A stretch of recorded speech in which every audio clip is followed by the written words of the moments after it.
semua, kembali lagi di podcast Kelompok 14 BSLT 2025. Nah, kali ini kita akan membahas topik yang sangat luar biasa dan emang baru-baru banget nih terjadi di Indonesia. Nah, kali ini kita akan membahas podcast dengan tema integritas dalam penanganan penabrakan mitra Gojek oleh aparat yang terjadi pada tanggal 28 Agustus 2025. Nah, tapi sebelum kita jump in ke podcastnya, ada baiknya kita perkenalan diri dulu nih. Perkenalkan, nama aku Aira Alivia Amir dengan akhiran NIM 279 sebagai moderator. Dan di sini sudah bersama 10 narasumber yang sangat luar biasa. Nah, siapa aja nih? Nama saya Andi Muhammad Rafan Rabbani dengan NIM 189. Perkenalkan, nama saya Nur Aziza Azhara Syafarudin dengan akhiran NIM 081.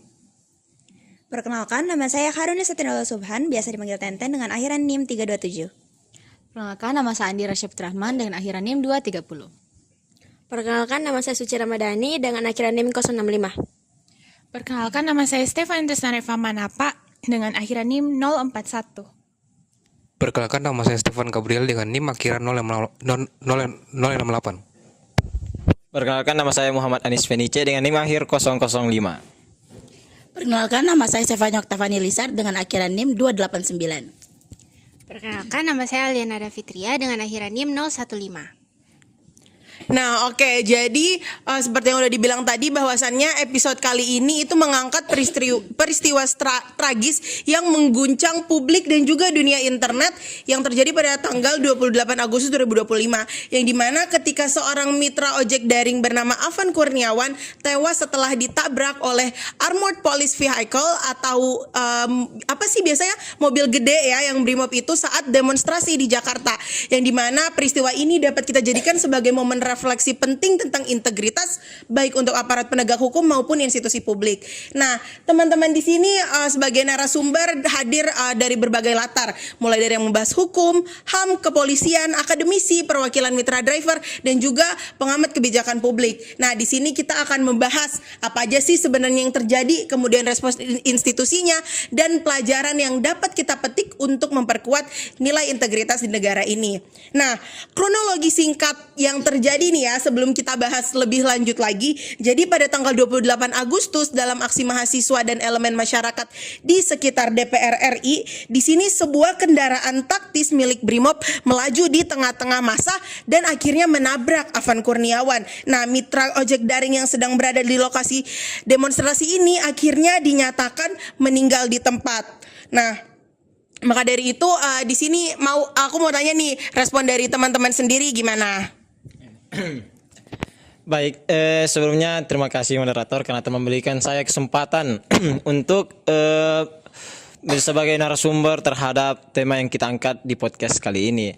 Jadi sebelumnya saya memperkenalkan diri kembali, saya Anis. Jadi saya akan menjelaskan secara singkat saja mengenai kronologi yang terjadi pada tanggal 28 Agustus 2025. Seperti yang dikatakan oleh moderator kita tadi, bahwasanya terdapat mitra Gojek seorang driver Gojek yang dilindas oleh mobil besar Brimob pada saat demonstrasi di sekitar gedung DPR RI. Tapi sebelum kita masuk ke kronologinya, kita akan cari tahu dulu apa saja yang menyebabkan terjadinya demonstrasi pada saat itu. Jadi, pada tanggal 25 Agustus hingga awal September 2025, ternyata terjadi pengeluaran kebijakan yang dilakukan oleh pemerintah yang menurut rakyat itu kurang mengenakan atau bisa dikatakan kurang bijak. Seperti apa? Seperti tunjangan DPR yang naik hingga 50%, bahkan diusulkan 50 juta setiap per kepala yang berada di DPR. Itu yang pertama. Terus yang kedua, pajak rakyat juga meningkat. Jadi akhirnya apa? Jadinya terjadi kesenjangan ekonomi di antara rakyat dan pemerintah. Rakyat justru melarat, tapi pemerintah justru keenakan. Oleh karena itu terjadilah demonstrasi di sekitar gedung DPR RI. Nah, pada saat itu seorang driver, dalam hal ini almarhum Afan Kurniawan, sedang ingin mengantar paket dari pemesan. Akan tetapi ternyata dia di tengah jalan, seperti yang beredar di TikTok maupun media sosial lainnya, ternyata si Afan ini ditabrak oleh Brimob di tengah jalan. Bahkan sudah ditabrak, si Afan ini masih dilindas, bahkan Brimob itu langsung maju. Hingga akhirnya apa? Setelah kejadian itu si Afan dilarikan ke rumah sakit dan dinyatakan meninggal. Di sini bisa kita pertanyakan nilai integritas apa yang dimiliki oleh seorang polisi. Jadi itu mungkin kronologi singkat yang saya sempat sampaikan. Saya berikan ke narasumber selanjutnya. Baik, jadi saya di sini akan menjelaskan dari perspektif aparat kepolisian. Nah, seperti yang dijelaskan oleh teman saya Anis tadi, peristiwa meninggalnya driver ojek online ini akibat tertabrak mobil Brimob saat demonstrasi DPR kemarin itu merupakan peristiwa yang sangat amat disayangkan dan memprihatinkan. Nah, seharusnya ini menjadi bahan evaluasi yang sangat serius bagi aparat kepolisian. Nah, dalam situasi demonstrasi besar kemarin itu aparat kepolisian dalam kondisi tekanan tinggi. Mereka dituntut untuk menjaga ketertiban umum, mencegah kerusuhan, melindungi keselamatan massa, dan juga menjaga fasilitas negara. Nah, penggunaan kendaraan profesional yang digunakan oleh aparat kepolisian kemarin itu menjadi salah satu bentuk upaya dalam pengamanan dan mobilisasi cepat untuk di lokasi kejadian demonstrasi. Tetapi aparat kepolisian juga harus tahu dan harus mementingkan keselamatan warga sipil. Jadi warga sipil ini harus menjadi prioritas utama. Nah, jika terjadi insiden seperti kemarin saat demonstrasi DPR yang menimbulkan korban jiwa, maka pihak kepolisian juga harus menindaklanjuti kasus tersebut sesuai dengan hukum dan prosedur yang berlaku. Nah, penting dilakukan penyelidikan internal secara objektif dan transparan kepada publik. Nah, kenapa harus transparan? Karena ini untuk memastikan apakah prosedur yang dilakukan itu telah sesuai atau terdapat kelalaian atau pelanggaran di dalam proses tersebut. Nah, evaluasi ini diperlukan juga untuk aparat kepolisian menjadi bahan pelajaran agar aksi pengamanan demonstrasi ke depannya itu bisa lebih aman, profesional, dan tentunya tidak terjadi lagi kasus-kasus seperti almarhum Afan kemarin. Demikian penjelasan dari saya serahkan ke narasumber berikutnya. Oke, seperti yang sudah dijelaskan oleh Aal dan Anis. Nah, kita lihat lagi perspektif dari Komnas HAM. Jadi, kalau menurut Komnas HAM, kejadian itu bukan kejadian biasa. Ini sudah kejadian yang sangat serius sekali karena menyangkut keselamatan masyarakat. Makanya, itu kemarin Komnas HAM langsung memberi perhatian dan melakukan penyelidikan untuk melihat bagaimana sebenarnya penanganan yang terjadi di lapangan. Apakah sudah sesuai dengan prinsip hak asasi manusia atau belum.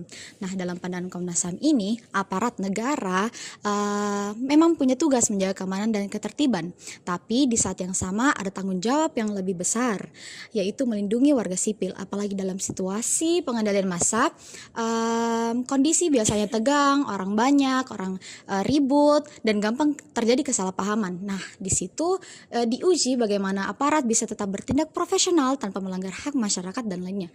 Kalau sampai juga ada tindakan yang berlebihan, misalnya penggunaan kekerasan yang tidak perlu, itu bisa sudah dikategorikan sebagai pelanggaran hak asasi manusia. Makanya HAM melakukan penyelidikan yang sangat penting, bukan cuma untuk mencari siapa yang salah, siapa yang benar, tapi juga untuk memastikan bahwa negara betul-betul hadir dan bertanggung jawab terhadap warganya. Komnas HAM mau melihat apakah prosedur yang sudah digunakan sudah benar, apakah hak-hak masyarakat sudah dihormati, dan apakah ada pihak yang dirugikan dalam kejadian kemarin. Selain itu, penyelidikan yang dilakukan secara terbuka juga punya dampak besar ke kepercayaan publik. Kalau prosesnya jelas dan transparan, masyarakat bisa merasa lebih tenang. Orang tidak cuma dengar isu atau rumor sebagainya, tapi tahu bahwa ada lembaga yang bekerja mengawal hak asasi manusia. Ini juga sangat penting supaya masyarakat tidak kehilangan kepercayaan kepada aparat maupun negara. Intinya, pesan utama dari Komnas HAM itu sederhana tapi sangat penting. Dalam kondisi apapun, hak asasi manusia harus tetap jadi pegangan utama. Penegakan hukum harus dilakukan secara adil, profesional, dan transparan. Dengan begitu, kejadian seperti ini bisa jadi bahan evaluasi untuk kita semua, bukan cuma untuk sekarang, tapi juga supaya kedepannya tidak terulang lagi kejadian yang tidak diinginkan seperti kemarin. Next. Jadi di sini saya ingin memberikan dari perspektif dari mitra ojek online itu sendiri. Jadi bagi komunitas mitra driver, terutama Gojek, kejadian ini tuh bukan kejadian individu guys, tapi simbol ketidakpastian keselamatan pekerja di publik untuk seluruh personal. Jadi menurut saya mereka itu benar guys. Menurut mereka ini tuh bisa terjadi terulang lagi jika seterusnya tidak ada penanggulangan dari pihak kepolisian dan juga dari asosiasi driver ojek online itu sendiri alias dari perusahaan Gojeknya tuh sebenarnya sudah memberikan belasungkawa. Namun kita tanya lagi guys, apakah empati yang diberikan itu cukup? Tidak kan guys? Maka terkait ini asosiasi komunitas mitra driver online mengucapkan bahwa belasungkawa serta dukungan kepada keluarga korban memang mencerminkan kepedulian korporat tersebut dan tanggung jawab moralnya terhadap mitranya. Namun ini tuh belum cukup untuk kedepannya guys. Terus harapan utama komunitas ojol itu adanya perbaikan standar pengamanan dalam pelaksanaan demonstrasi di mana driver online dan seluruh warga sipil itu bisa dijaga oleh aparat, di mana di skenario kali ini aparatnya itu sendiri yang tidak menjaga warga, yang malah melukai warga.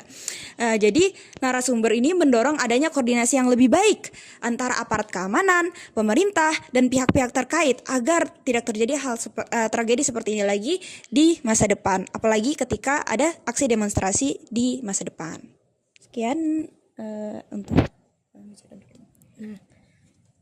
Nah, oke, baik. Di sini saya akan menjelaskan mengenai bagaimana sih integritas dalam penegakan hukum. Nah, integritas dalam penegakan hukum sendiri itu bukan cuma soal bagaimana mengidentifikasi pelanggaran atau mencari siapa yang salah, tetapi jauh lebih penting adalah bagaimana proses hukum itu dijalankan, apakah adil, transparan, dan benar-benar tidak memihak.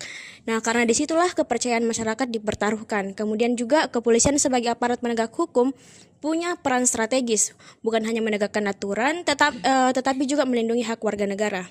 Setiap tindakan harus berlandaskan prinsip supremasi hukum, bukan kepentingan pribadi, tekanan kekuasaan ataupun opini publik sesaat. Nah, selain itu juga penghormatan terhadap hak asasi manusia tidak boleh dianggap sebagai penghambat penegakan hukum. Justru sebaliknya, HAM adalah fondasi agar hukum tetap manusiawi dan berkeadilan. Tanpa integritas hukum bisa berubah dari alat keadilan menjadi alat kekuasaan, dan itu yang harus kita cegah bersama. Nah, pada akhirnya penegakan hukum yang berintegritas bukan hanya bertanggung jawab aparat, tapi juga komitmen kita bersama untuk menjaga keadilan, kepercayaan publik, dan masa depan demokrasi kita. Nah, mungkin saya serahkan ke narasumber selanjutnya. Baik, dari saya itu adalah kebijakan publik. Pemerhatian kebijakan publik adalah individu atau kelompok yang berperan mengamati, menganalisis serta melalui kebijakan yang dibuat dan dilaksanakan oleh pemerintah. Melalui kebijakan dan pengamanan objektif, pemerintah kebijakan publik merupakan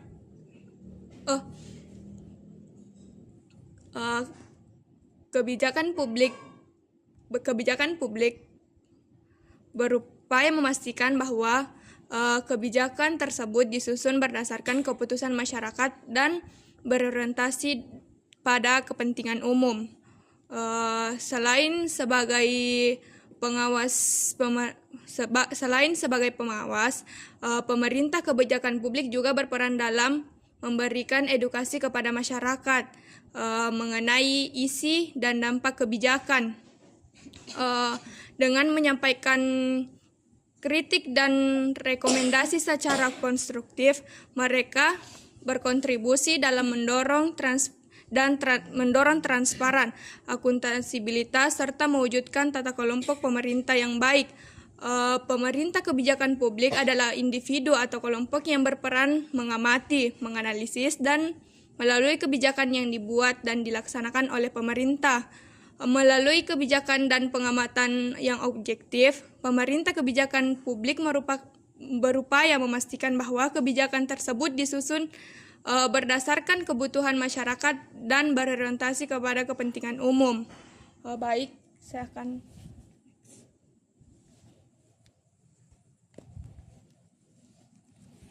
Baik, pada kali ini saya akan membahas dari perspektif pengamat media.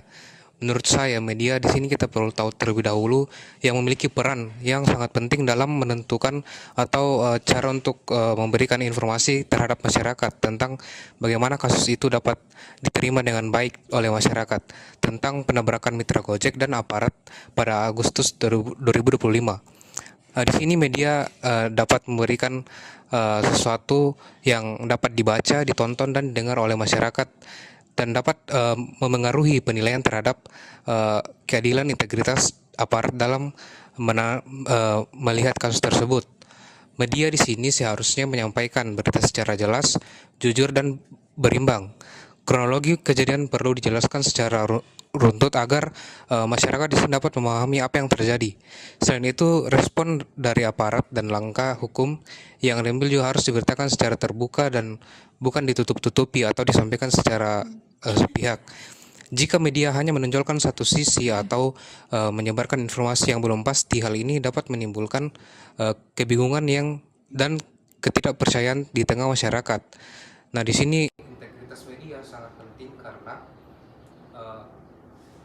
di sini media berfungsi sebagai penghubung antara aparat dan publik. Media yang berintegritas dapat menjadi alat kontrol sosial yang mendorong aparat bertindak lebih bertanggung jawab dan transparan. Di sisi lain, media juga memiliki tanggung jawab untuk tidak mempromosikan emosi publik dengan pemberian yang berlebihan atau sensasional. Dengan demikian, di sini melalui pemberitahuan yang akurat dan bertanggung jawab, media dapat membantu masyarakat.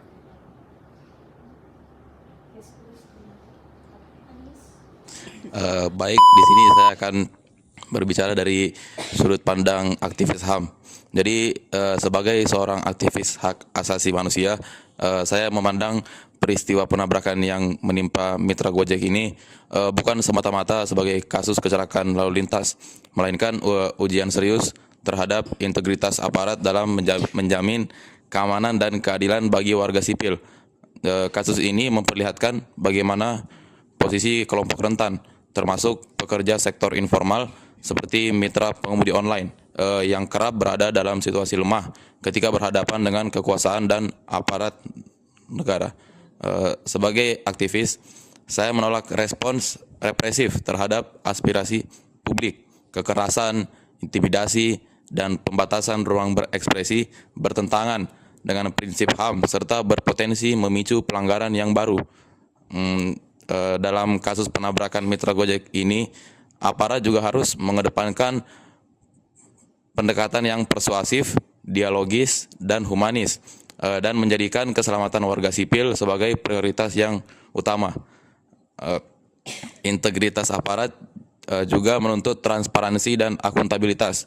Jadi masyarakat berhak memperoleh informasi yang jelas dan jujur terkait penanganan kasus yang terjadi kemarin itu, karena ketertutupan hanya memperbesar kecurigaan dan melemahkan kepercayaan publik terhadap aparat. Pada akhirnya, kasus ini menegaskan bahwa penegakan hukum harus berpijak pada penghormatan HAM dengan merespons aspirasi publik secara adil dan tanpa menggunakan kekerasan. Aparat juga harus menunjukkan bahwa negara harus hadir untuk melindungi serta menjaga martabat kemanusiaan dan menjaga hak asasi manusia para warganya. Lalu saya akan memberikan lagi ke narasumber yang siapa? Stefani. Oke. Jadi kalau kita bicara soal pemeriksaan dan sanksi umum dan sanksi internal di Polri, sebenarnya ini bukan cuma soal menghukum anggotanya yang melanggar. Lebih dari itu, ini tuh soal bagaimana Polri menjaga kepercayaan masyarakat dan memastikan anggotanya tetap bekerja secara profesional. Nah, di dalam Polri sendiri itu sudah ada yang namanya kode etik profesi. Nah, kode ini tuh jadi pedoman dasar bagi setiap anggota dalam bersikap baik saat menjalankan tugas maupun dalam kehidupan sehari-hari. Jadi bukan hanya saat pakai seragam, tapi dia di luar jam dinasnya, sikap dan perilaku anggota tetap itu diperhatikan. Terus ketika ada dugaan pelanggaran, ini biasanya akan masuk ke proses pemeriksaan internal. Pemeriksaan ini dilakukan untuk mencari tahu fakta yang sebenarnya, bukan langsung menyalahkan. Anggota yang diperiksa itu juga diberi kesempatan untuk menjelaskan dan membela dirinya. Jadi prosesnya itu diharapkan tetap adil dan transparan. Kemudian setelah pemeriksaan selesai, barulah di situ ditentukan apakah benar terjadi pelanggaran kode etik atau tidak. Kalau memang terbukti, maka itu akan diberikan sanksi etika. Sanksi ini bentuknya bisa macam-macam, mulai dari teguran, pembinaan, sampai sanksi yang lebih berat. Tergantung dari seberapa serius pelanggarannya. Nah, pentingnya dipahami bahwa sanksi etika ini bukan sekedar hukuman. Tujuan utamanya itu adalah untuk memberi efek jerah dan mencegah agar kesalahan yang sama itu tidak terulang lagi, baik oleh orang yang sama maupun oleh anggota yang lain. Selain itu, sanksi itu berfungsi sebagai pengingat bahwa setiap tindakan itu punya konsekuensi.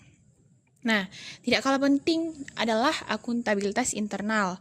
Kalau sistem pengawasan dan penegakan etik di dalam Polri berjalan dengan baik, maka integritas institusi juga akan semakin kuat. Masyarakat bisa melihat bahwa Polri itu tidak menutupi kesalahan, tetapi berani menindak anggotanya sendiri. Jadi, pemeriksaan dan sanksi internal ini sebenarnya tidak menjadi bukti bahwa Polri berusaha menjaga profesionalisme dan kepercayaan publik. Dengan sistem yang tegas dan adil, diharapkan Polri bisa terus memperbaiki diri dan menjalankan tugasnya dengan lebih baik. Kemudian saya memberi kepada narasumber. Baik, kalau dari menurut perspektif dari psikolog atau psikolog sosial, jadi kejadian seperti penabrakan dari mitra Gojek ini itu melibatkan aparat juga dan ditangani tanpa adanya kejelasan itu akan dapat menimbulkan trauma kolektif di masyarakat. Nah, trauma kolektif sendiri ini bukan berarti semua orang dapat mengalami traumanya itu secara langsung, tetapi akan muncul rasa takut, cemas, dan tidak aman secara bersama-sama. Nah, warga ini akan menjadi lebih waspada, dapat juga merasa hukum ini tidak dapat lagi melindungi, dan juga dapat muncul kekhawatiran bahwa hal serupa ini bisa terjadi pada siapa saja. Jadi, secara psikologis, rasa aman sosial terganggu karena aparat yang seharusnya menjadi pelindung justru dipersepsikan sebagai sumber ancaman atau ketidakadilan. Jadi dampak dari lanjutan kondisi ini yaitu menurunnya kepercayaan terhadap institusi publik.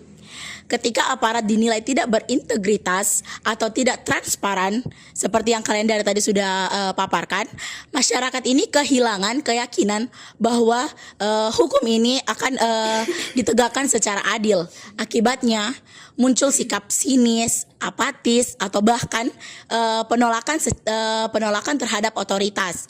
Nah, jangka panjangnya hal ini akan berbahaya karena masyarakat bisa memilih untuk tidak patuh terhadap aturan atau menyelesaikan masalahnya sendiri. Oleh karena itu, penanganan kasus yang jujur dan adil itu sangat penting. Bukan hanya untuk sebagai untuk korban, tetapi juga untuk memulihkan rasa aman psikologis dan kepercayaan publik terhadap aparat hukum. Baik, sekiranya dari saya. Oke, terima kasih kepada teman-teman semua yang sudah memaparkan dari berbagai perspektif tadi terkait kasus ini. Tepuk tangan dulu dong. Yeay, keren banget. Tapi di sini sekali lagi kita akan memulai diskusi santai ya atau sesi tanya jawab. Soalnya dari tadi kayaknya tegang-tegang banget dan sangat-sangat formal ya sepertinya. Jadi kayak suasananya agak mencekam gitu loh ya. Jadi seolah-olah ini seperti sedang diwawancarai oleh aparat. Padahal ini kan kita tujuannya untuk podcast. Nah, tapi dari tadi teman-teman sudah mengeluarkan opini-opini yang sangat luar biasa dan akhirnya membuka mata saya sebagai moderator sendiri bahwasannya oh iya ternyata kasus ini memang dapat dilihat dari berbagai perspektif gitu. Nah, kalau dari teman-teman sendiri ada pertanyaan gak nih? Mungkin saya. Oh ya, oke, boleh Anis. Oke, terima kasih lagi kembali kepada moderator. Kalau mungkin kita sisi tanya jawabnya mungkin kayak aktif saja ya, kayak langsung saya dua arah gitu, kita langsung saja jawab ya. Jadi mungkin tadi dari teman-teman sudah mengeluarkan argumentasi dan opini mengenai kasus yang kita angkat pada saat ini ya. Tapi kalau dilihat-lihat ya, jika kita lihat dari perspektif manapun, saya rasa masalah ini memang betul-betul adalah dari polisi tersebut. Maksudnya apa? Tidak ada nilai-nilai positif yang ada di dalamnya. Contohnya ya orang meninggalkan, kira-kira apanya yang positif begitu. Itu semua pasti lebih banyak mudaratnya daripada manfaatnya. Nah, pertanyaan saya ya betul kan? Oke, betul. Jadi pertanyaan saya, jika moderator kita ini dalam hal ini Aira mendapatkan posisi dalam pemerintahan, kebijakan apa yang Aira akan keluarkan pada saat itu terjadi? Seperti contoh kasus ini terjadi kan ya. Mungkin ya, maksudnya kamu memiliki Saya sebagai aparat kepolisian atau Komnas HAM, pemerintahan namanya DPR gitu ya. sebagai DPR yang di demo. Iya. Ya. Oke. Ya, oke. Izin ya, izin. Oke. Izin menjawab. Kalau akhirnya saya menjadi DPR yang ternyata di demo dan dalam demo itu ternyata terjadi, ya bisa kita bilang itu aksi anarkis lah ya, yang dimana akhirnya sampai memakan korban jiwa. Tentu yang pertama-tama, karena saya nanti akan jadi DPR yang jujur, amin. Yang dimana saya tidak akan takut teman-teman untuk muncul ke publik dan menjelaskan integritas saya, bahwasannya saya bukanlah bagian dari DPR yang kalian demo tersebut. Dan tentunya kalau dalam konteks di sini berarti DPR-nya ini berhubungan dengan sumber daya manusia mungkin ya, yang dimana dia membawahi langsung Komnas HAM itu. Mungkin yang pertama-tama tentunya saya akan meminta maaf kepada publik, bukan hanya kepada keluarganya almarhum Afan Kurniawan ataupun yang lainnya.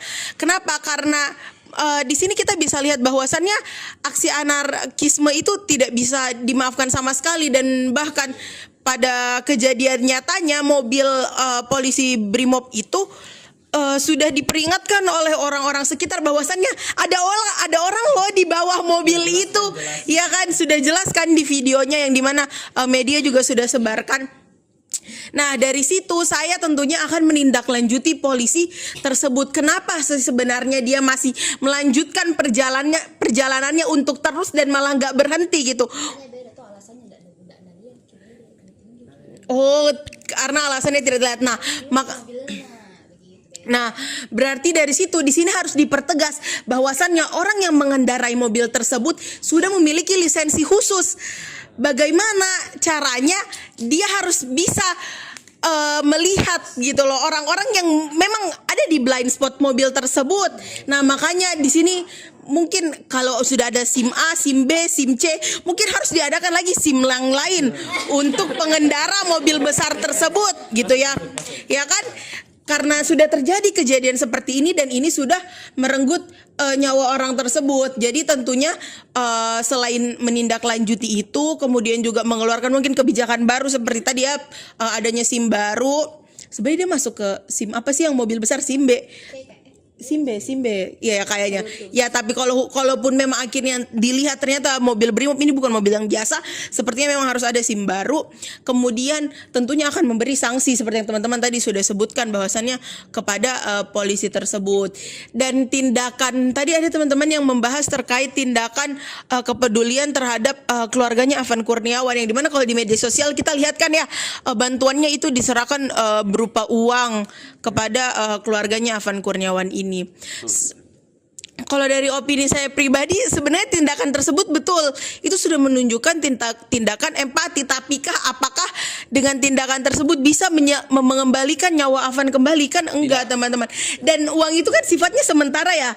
Jadi kalau sudah dipakai hari itu ya udah habis. Yang lalu soba abu ya kan, yang lalu udah habis gitu. Dan Afan ini dikenal sebagai tulang punggung keluarga, yang dimana ayahnya sudah tidak ada dan dia tinggal sama ibunya.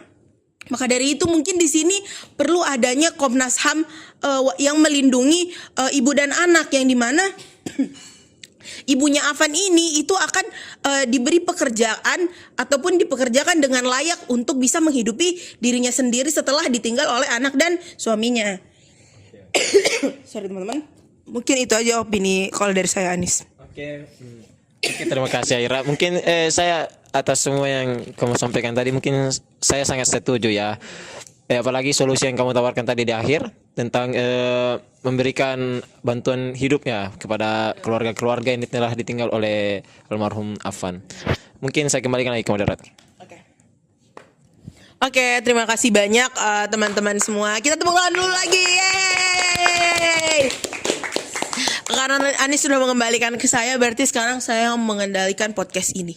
Kok dari teman-teman sendiri, apakah ada opini lain yang ingin dilontarkan atau dikeluarkan? Jangan Anis lagi, bosan. Ada nggak teman-teman? Mungkin Rafan mau beropini? Menurut saya sudah sangat setuju. Oh, sudah sangat setuju. Oke, baik. Mungkin Tantan mau beropini? Mau. Oh ya, boleh. Yeay. Saya cuma ingin bilang, polisi itu harusnya sudah tahu untuk mengemudi mobil brimob tersebut, bukan? Apa tidak kerasa ada full satu orang di bawah mobil itu, batu aja kerasa gitu. Klarifikasinya bilang kita bilang tidak narasa ki, tidak lihat ki, karena beda kan banyak sekali orang anu kita tuh mobilnya jadi nagas di saya terus nah kira kayak bukan di orang yang nalindas. Kayak begitu, weh sudah kan ada klarifikasinya. Tapi dia sudah berhenti. Iya. Itu pasti karena paniknya ya. Iya. Tapi bukannya ada video yang dari dalam mobil itu bilang Iya, dashcam, Iya, dashcamnya. ada dashcam. Terus yang nggak tahu sih siapa yang bilang karena nggak kelihatan orangnya. Tapi di situ dia bilang maju aja terus. Gitu. Itu blunder dari polisinya menurut saya ya.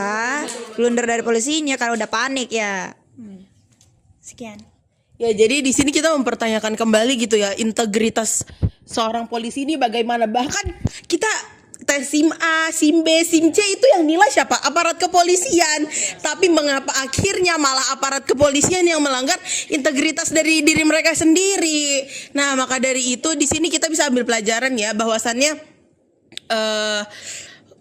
kita tetap harus menjaga integritas kita. Tadi juga sudah dibilang bahwasannya etika itu bukan hanya ketika dia menggunakan seragam, tapi bagaimana akhirnya dia di luar publik, sikapnya dia, etikanya dia, itu juga semua dinilai. Begitupun dengan kita teman-teman, mungkin sebagai mahasiswa kedokteran, yang dimana ya tidak hanya ketika kita di lingkungan kampus, tapi bagaimana kita di lingkungan kampus, kemudian di rumah dan lain sebagainya, itu juga tetap dinilai bahwa kita sebagai mahasiswa kedokteran Universitas Hasanuddin. Nah, ya betul, terima kasih ya sudah membetulkan perkataan saya, Rafan, sangat berguna bagi jalannya podcast kita hari ini. Nah, mungkin di sini saya tarik kesimpulan dulu kali ya, yang dimana akhirnya secara integritas